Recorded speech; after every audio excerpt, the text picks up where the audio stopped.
إله إلا أنت سبحانك إني كنت من الظالمين فاستجبنا له ونجيناه من الغم وكذلك ننجي المؤمنين۔ معزز ناظرین کرام، اللہ تعالیٰ نے جو میں نے قرآن کریم کی آیت پڑھی ہے اس میں ارشاد فرمایا ہے حضرت یونس علیہ السلام کے سلسلے میں کہ یاد کرو مچھلی والے کو، یعنی حضرت یونس کو، اذ ذهب مغاضبا، جب وہ خفا ہو کے چلے، فظن ان لن نقدر علیہ فنادى فی الظلمات، تو انہوں نے یہ گمان کیا کہ ہم ان کی پکڑ نہیں کریں گے، پھر انہوں نے تاریکی میں آواز لگائی، اندھیروں میں آواز لگائی کہ اللہ کے سوا کوئی معبود نہیں ہے۔ اس آیت کے ضمن میں تھوڑی دیر آپ کے سامنے گفتگو کرنا چاہتا ہوں۔ عزیزان ملت اسلامیہ، حضرت یونس علیہ السلام عراق کے شہر نینوا کے علاقے کے نبی بنا کے بھیجے گئے تھے، مبعوث کیے گئے تھے۔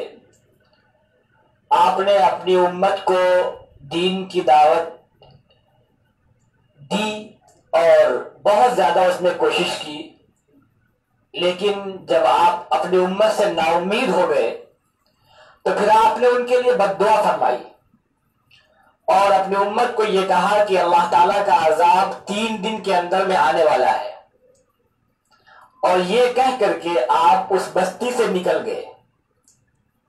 اس بستی سے نکلنے کے بعد آپ دریا کے ذریعے ندی اس پار جانا چاہ رہے تھے، پھر آپ ایک کشتی میں بیٹھے۔ جب آپ کشتی میں بیٹھے تو کشتی ہلنے لگی، ہچکولے کھانے لگی،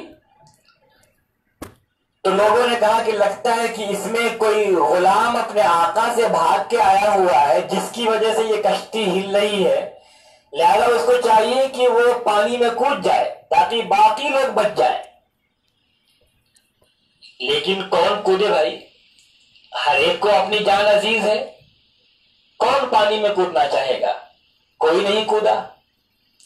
تو لوگوں نے کہا ایسا کرتے ہیں کہ پھر قرآن اندازی کر لیتے ہیں، یعنی نام لکھ کر کے نام نکالا جائے، قرآن اندازی کی جائے، اس میں جس کا نام آئے گا وہ پانی میں کود جائے گا۔ لہذا قرآن اندازی کی گئی تو اتفاق سے حضرت یونس کا ہی نام آ گیا۔ تو لوگوں نے کہا نہیں، یہ اللہ کے نیک بندے، بہت اچھے آدمی، ان کا نام نہیں، لہذا ایک بار پھر قرآن اندازی کی جائے۔ جب دوبارہ قرآن اندازی کی تو اللہ کی مرضی اس بار بھی انہی کا نام آ گیا۔ تو لوگوں نے کہا ایسا کرو ایک بار پھر سے نام نکالو، لہذا تیسری بار جب قرآن اندازی کی گئی تو تیسری بار بھی نام حضرت یونس کا ہی آ گیا۔ جب انہوں نے یہ دیکھا تو ان کو یہ خیال ہوا کہ ایک نبی کو، جو نبی جس علاقے کا نبی ہوتا ہے اس علاقے سے بغیر اللہ کی اجازت کے وہ نکلتا نہیں ہے، ہجرت نہیں کرتا ہے جب تک کہ اللہ کا حکم نہ آ جائے، لہذا انہوں نے یہ اپنا قصور سمجھا اور وہ کود گئے پانی میں۔ ادھر اللہ نے ایک مچھلی کو حکم دیا کہ یہ مچھلی حضرت یونس کو اپنے پیٹ میں لے لے، لیکن کچھ ان کا نقصان نہ پہنچانا، لہذا اس مچھلی نے ان کو اپنے پیٹ میں رکھ لیا۔ اور ادھر قوم یونس کے لوگوں نے یہ کہا کہ دیکھو یونس جھوٹ نہیں بولتے ہیں، اگر یہ بندہ بستی سے باہر نکل جائے تو یہ سمجھ لینا کہ اللہ کا عذاب آ جائے گا۔ اور ہوا یہی کہ جب وہ بستی سے چلے گئے پھر ادھر آسمان پہ اللہ کے عذاب کے آثار ظاہر ہونے لگے، بجلی چمکنے لگی اور بادل خطرناک قسم کے دکھنے لگے، جو بھی عذاب کے آثار ہوتے ہیں وہ ظاہر ہونے لگے۔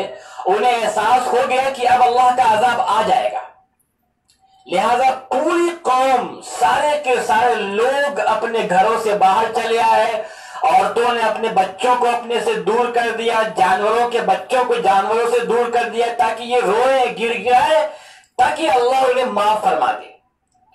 اور پوری قوم نے ایک ساتھ مل کر کے جس نے جس کا جو قرضہ لیا تھا، جس کا جو سامان لیا تھا، جس کی جو چیز لیا تھا، جس پہ حقوق تھے سب کو واپس کر دیا، اور پوری قوم نے بالاتفاق ایک ساتھ اللہ کے آگے گڑ گڑایا، گریہزاری کی، رونا شروع کیا اور ایمان قبول کیا، تو اللہ نے ان کے عذاب کو ٹال دیا۔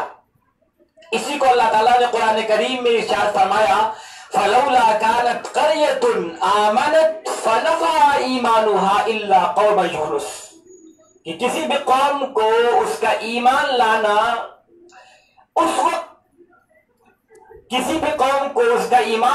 اس وقت کام نہیں آتا کہ جب عذاب کے آثار ظاہر ہو جائے، سوائے حضرت یونس کے۔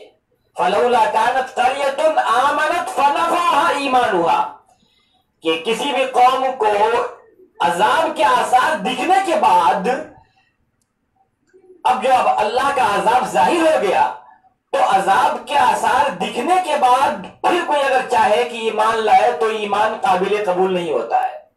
لیکن یہاں مفسرین نے کیا لکھا ہے کہ عذاب دیکھنے کے بعد، اور یونس پہ ابھی عذاب آیا نہیں تھا بلکہ عذاب کے آثار آئے تھے، اس سے پہلے ہی ان لوگوں نے توبہ کیا اور اللہ سے معافی مانگی اور ایمان قبول کیا، تو اللہ نے عذاب کو ٹال دیا۔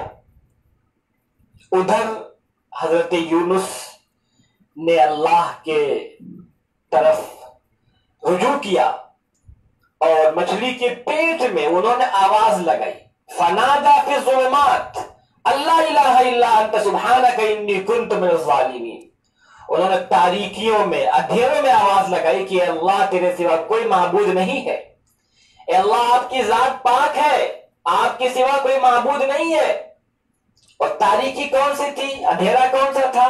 مچھلی کے پیٹ کا اندھیرا، پانی کا اندھیرا، اور تیسرا رات کا اندھیرا۔ تو یہ تین طرح کی تاریکی، تین طرح کا اندھیرا تھا۔ تو جب انہوں نے یہ آواز لگائی، اللہ سے جب مناجات کیا، تو اللہ نے فرمایا فَاسْتَجَبْنَا لَهُ وَنَجَّيْنَاهُ مِنَ الْغَمِّ، کہ میں نے حضرت یونس کی دعا کو قبول کر لیا اور ان کو غم سے نجات دیا، ان کو غم سے، مصیبت سے باہر نکالا۔ آگے جو اللہ تعالیٰ نے آیت ارشاد فرمائی ہے وہ میں بتانا چاہتا ہوں آپ کو۔ فَاسْتَجَبْنَا لَهُ وَنَجَّيْنَاهُ مِنَ الْغَمِّ وَكَذَلِكَ نُنْجِي الْمُؤْمِنِينَ، کہ اسی طرح ہم مومنوں کو بھی نجات دیتے ہیں، اسی طرح مومنوں کو بھی ہم مصیبت سے نکالتے ہیں، اسی طرح بھی مومنوں کو بھی ہم غم سے نکالتے ہیں، مشکلات سے نکالتے ہیں۔ کب؟ جب مومن یہ اپنی گناہ، اپنے قصور کا اعتراف کر لے، اپنی کمی کا اعتراف کر لے۔ آپ دیکھیں حضرت یونس نے یہ اللہ کے سامنے کچھ نہیں کہا کہ اللہ میں نے تو کچھ نہیں کیا تھا، بس ترنت اپنے آپ کو اللہ کے آگے سرنڈر کرنا ہی اصل بندگی ہے، اصل عبدیت ہے۔ اللہ کے سامنے ایک قطرہ آنسو گر جائے، اللہ ساری زندگی کی گناہ کو معاف کر سکتا ہے۔ تو بندے کو چاہیے کہ اللہ کے سامنے اپنے قصور کا اعتراف کرے، اور جو آگے کی آیت ہے، جو آیت میں جو آگے جو جملہ ہے وہ خود بتا رہا ہے کہ وَكَذَلِكَ نُنْجِي الْمُؤْمِنِينَ، یعنی جب بندہ اللہ کے سامنے اپنی گناہ کا اعتراف کرے گا، اپنے قصور کا اعتراف کرے گا، اپنی خطا کا اعتراف کرے گا، تو اللہ اس کو ہر مشکل سے نکالے گا، ہر غم سے نکالے گا۔ اور اللہ کے رسول سرور دو عالم، شفیع المذنبین، سید المرسلین، خاتم النبیین، احمد مجتبی محمد مصطفیٰ صلی اللہ علیہ وآلہ وسلم نے ارشاد فرمایا، حضرت سعد بن ابی وقاص رضی اللہ عنہ راوی ہے، ترمذی شریف کی حدیث ہے اسی آیت کے تعلق سے، کہ جو بھی بندہ جس مشکل کے وقت اس آیت کا ورد کرے گا، اللہ تعالیٰ اس کو اس مشکل سے نکالے گا، اللہ تعالیٰ اس کو اس مصیبت سے نکالے گا۔ جو بھی بندہ لا الہ الا انت سبحانک انی کنت من الظالمین کا ورد کرے گا، اللہ اس بندے کو اس مشکل سے نکالے گا۔ اور اس میں انسان کا اللہ کو اپنے حوالے کرنا ہے، اپنے آپ کو، اپنے قصور کا اللہ کے سامنے اعتراف کرنا ہے، پھر اللہ مشکل سے نکالے گا، بندے کو مصیبت سے نکالے گا۔ اب مصیبت چاہے معاشی اعتبار سے ہو، مصیبت چاہے بیماری کے اعتبار سے ہو، مصیبت چاہے کسی کے خوف سے ہو، جو بھی مصیبت ہو، جو بھی پریشانی ہو، اللہ ہر مشکل سے نکالے گا۔ اس لیے کہ جو قرآن کریم کی آیت ہے یہ صاف صاف بتا رہی ہے وَكَذَلِكَ نُنْجِي الْمُؤْمِنِينَ، ہم اسی طرح مومنوں کو بھی نجات دیتے۔ آپ دیکھیں اللہ نے حضرت یونس کی قوم کو عذاب کے آثار آنے کے بعد بھی اللہ نے ان کے عذاب کو ٹال دیا. تو ہم تو امت محمدیہ میں ہیں، ہم تو اللہ کے رسول صلی اللہ علیہ وسلم کی امت میں ہے، جو آخری نبی ہے، اللہ کے محبوب نبی ہے، اللہ کے چہتے نبی ہے، لاڈلے نبی ہے. اللہ تعالیٰ کا تو فضل و کرم ہے کہ اللہ نے ہمیں محبوب کی امت میں پیدا فرمایا. تو ہم اگر اللہ کے سامنے اپنے قصور کا اعتراف کریں، استغفار کی کثرت کریں، تو اللہ تعالیٰ ہر مشکل سے نکالے گا. حدیث پاک میں آتا ہے من لزم الاستغفار جعل اللہ له من كل ضیق مخرجا ومن كل هم فرجا ورزقه من حيث لا يحتسب.